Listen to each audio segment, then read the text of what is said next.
I often tell my students that the purpose of life is really to be the biggest character in the greatest story possible. And Baruch Hashem, I think I'm doing pretty good. I wake up in the morning inspired to start my day. I go to bed at night generally feeling fulfilled. And I really do experience myself making a difference in the world. I experience myself leaving a mark on history. And I think that's an experience we should all aspire to have. I made the joke actually last night when I was teaching, maybe it's not a joke, that I grew up in New York City in the 1990s, had many adventures, and if somebody in Hollywood were to make a film about my life as a teenager, I think that most people here would probably see it at least twice. It'd be a great movie.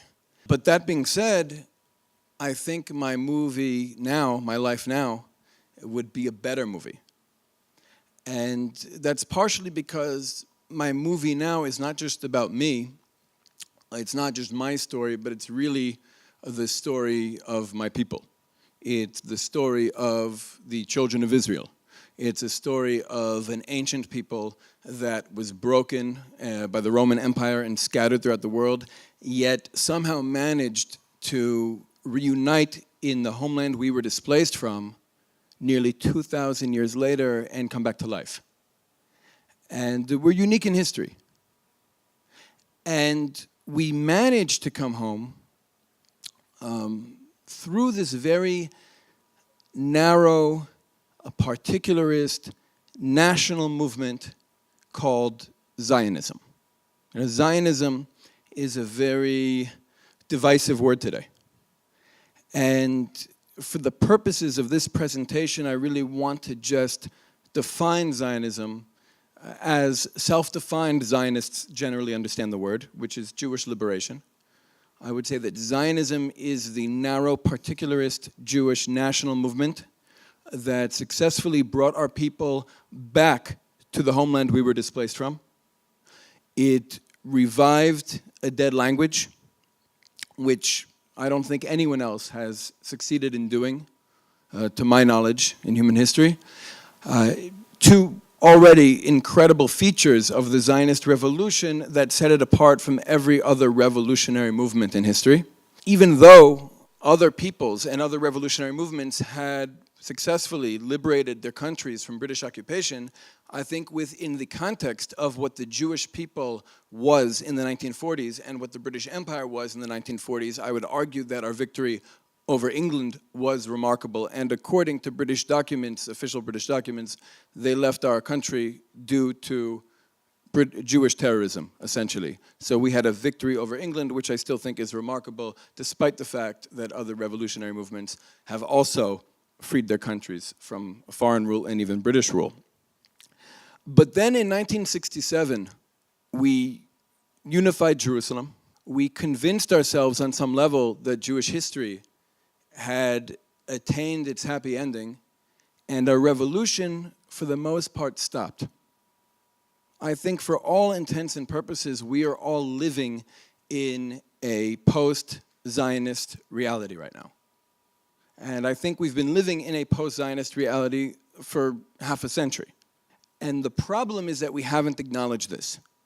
Instead, I think what we've done, or at least what Israeli society has done, is just kind of watered down the definition of Zionism so that it's a big enough tent for everybody to be included within, or almost everybody to be included within, and it amounts to little more than a barbecue on Yom Ha'atzmaut and miluim, reserve duty.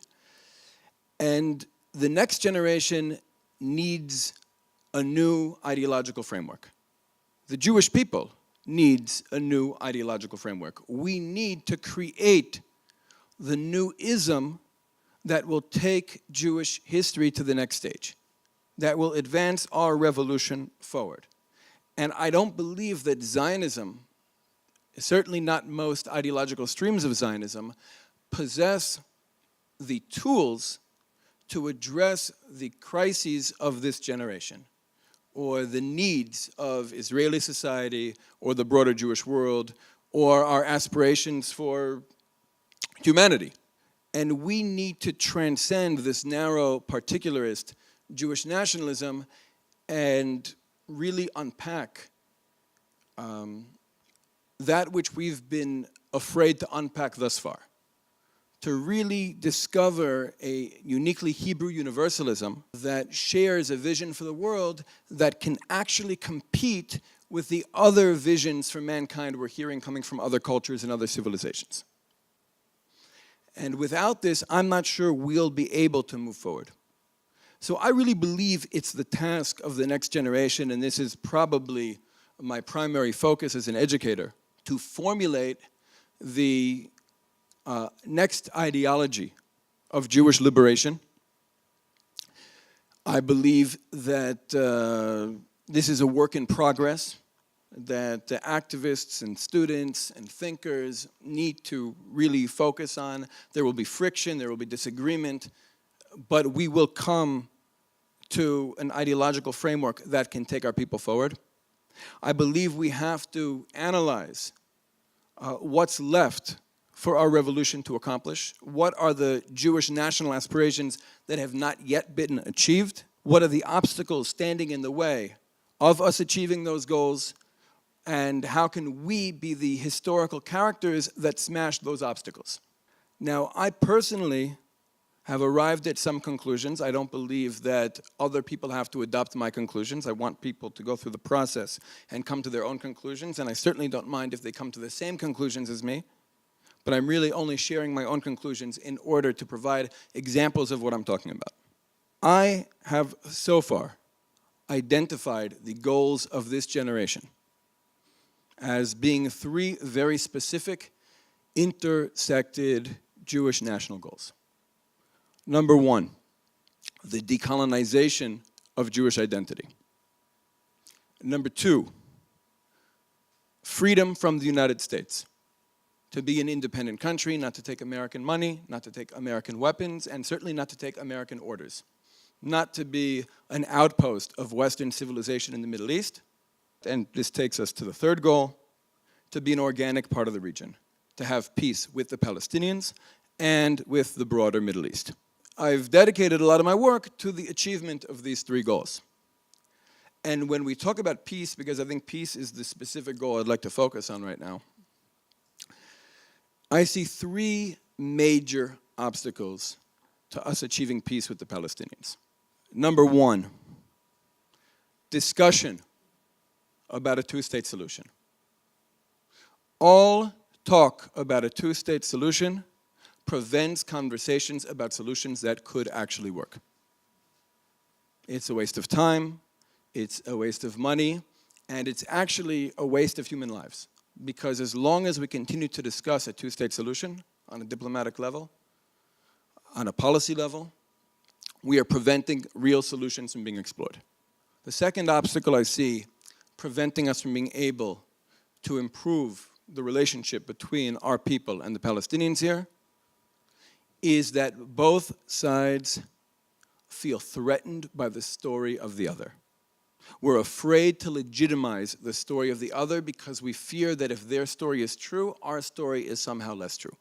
And the third obstacle I identify to peace with the Palestinians is the insistence of Israel's ruling class to be part of the West and not the Middle East, along with the insistence of the Palestinians and the broader Middle East to view us as part of the West and not the Middle East.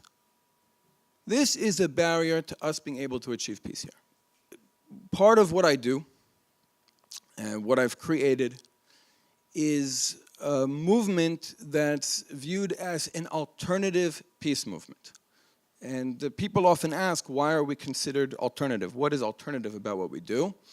And first of all, in order to understand why we're an alternative peace movement, we have to accept the fact that for all intents and purposes, peace activism or peace movements in Israeli society are almost exclusively associated with a very specific sector of the Israeli population and very specific solutions. Or a very specific solution. So we're alternative in three ways. Number one, We circumvent the peace industry. For those who don't know what the peace industry is a derogatory term on the Palestinian street and on the Israeli street that often refers to those who work for European-funded NGOs that make more money, higher salaries than the average person in the country, and push a solution that has failed and couldn't succeed, hasn't succeeded, and in my opinion shouldn't succeed. We circumvent the peace industry. We circumvent the international community, and we completely reject the two-state solution.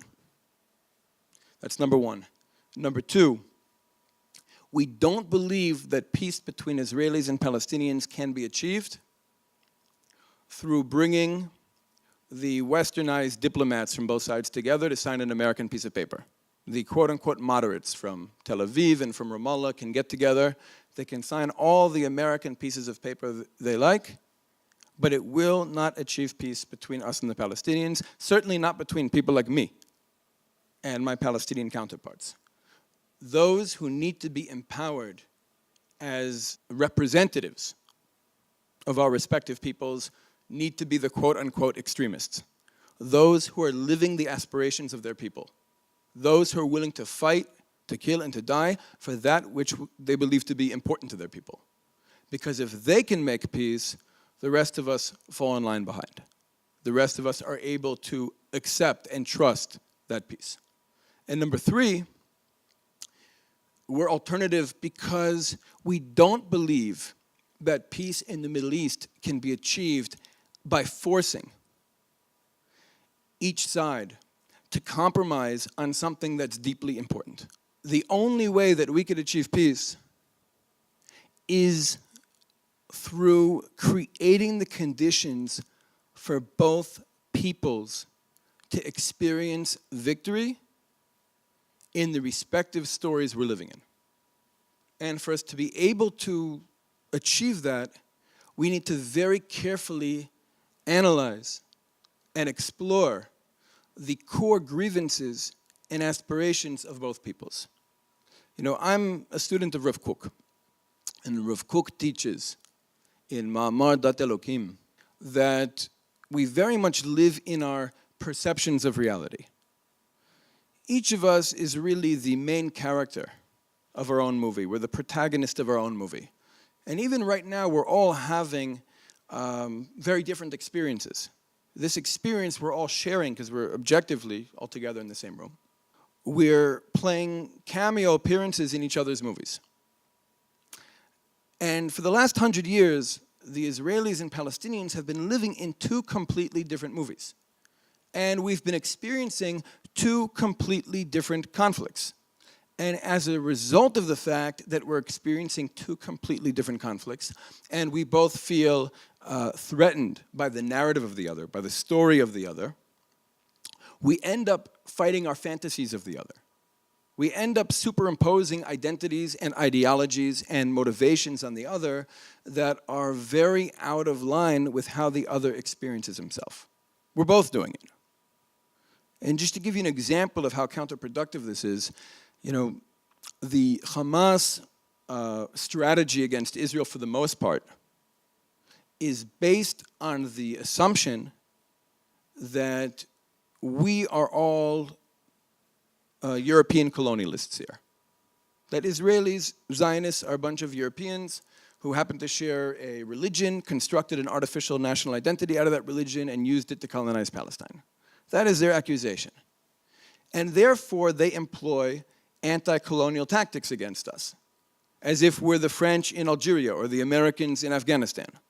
They want to make the price of occupation more expensive than the benefits of exploitation. That is essentially the tactic, because they believe that if they could make the price of occupation more expensive than the benefits of exploitation, we will leave. And it works. That is a tactic, an anti-colonial tactic that works. We did it to the British. We made it not worthwhile for the British to stay in our country. We made the price of occupation more expensive than the benefits of exploitation. The problem is, we Israelis completely self-identify as belonging to this land. We don't believe we have anywhere else to go. So when they use those tactics against us, We respond like an indigenous people with superior firepower that feels threatened. And they don't achieve their desired result. But we're both doing this because we're both fighting the fantasy of the other. So my role as a peace activist is really to create a bigger story, a bigger narrative that's inclusive enough to encompass both ostensibly rival narratives, so that we could become protagonists together in the same story moving forward. But again, this is one of the goals that I've identified for our generation moving forward. This is a goal of Jewish liberation that I've identified. I'd really like to leave it up to you to formulate your own ideological framework and goals for the Jewish people moving forward. Thank you.